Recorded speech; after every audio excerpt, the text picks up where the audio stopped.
क्या आपको अपनी ही कंपनी में रहना अच्छा लगने लगा है और क्या आप मुसलसल थकान का शिकार हो रहे हैं?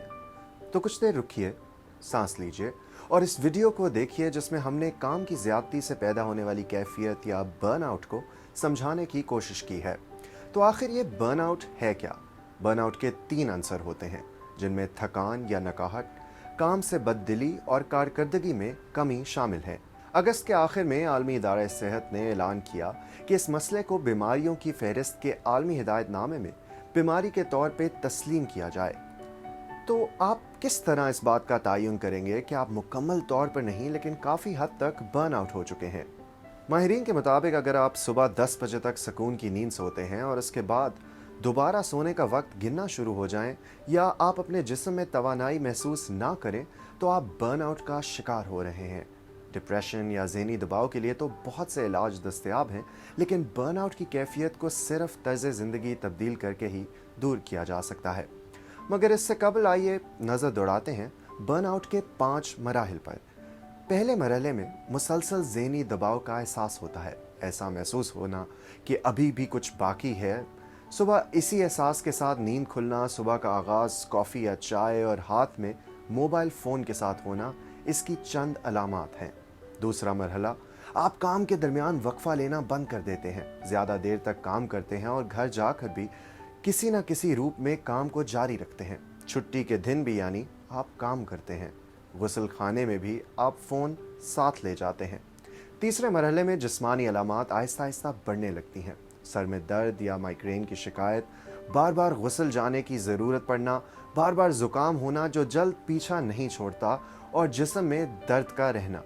चौथे मरहले में आपके रवैये में उलझन, गुस्से और बेसब्री का बढ़ना, साथ काम करने वालों से ज़्यादा बहस, छोटी सी बात से परेशान या नाराज़ हो जाना, ज़्यादा गलतियां करने लगना, जिस्म में शदीद तकलीफ, पीठ, कमर और गर्दन में दर्द का होना चंद अलामात में शामिल है। पांचवें और आखिरी मरहले में आपके साथ काम करने वाले भी आपके रवैये की शिकायत करने लगते हैं।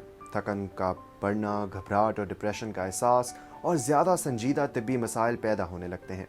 ये वो मकाम है जहां पहुंचकर आपके पास छुट्टी लेने के अलावा कोई दूसरा रास्ता नहीं बचता।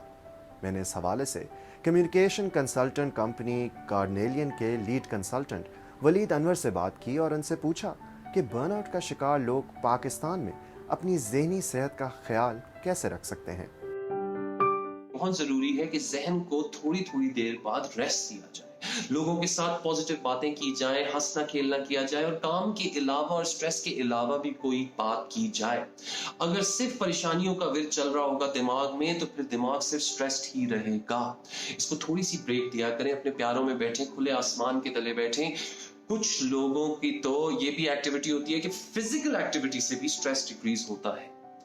बर्नआउट का ख्याल रखें।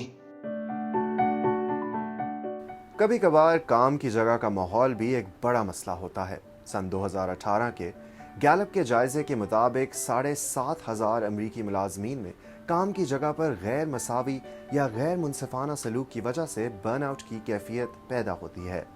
मैनेजर्स की तरफ से मुलाजमीन के काम की कदर ना करने से भी वर्कर्स पर दबाव बढ़ जाता है।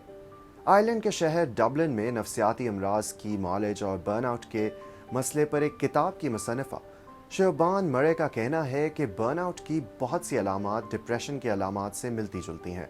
उनका कहना है कि जैसे ही आपको ऐसी कैफियत महसूस होना शुरू हो, आप डॉक्टर से रजू करें।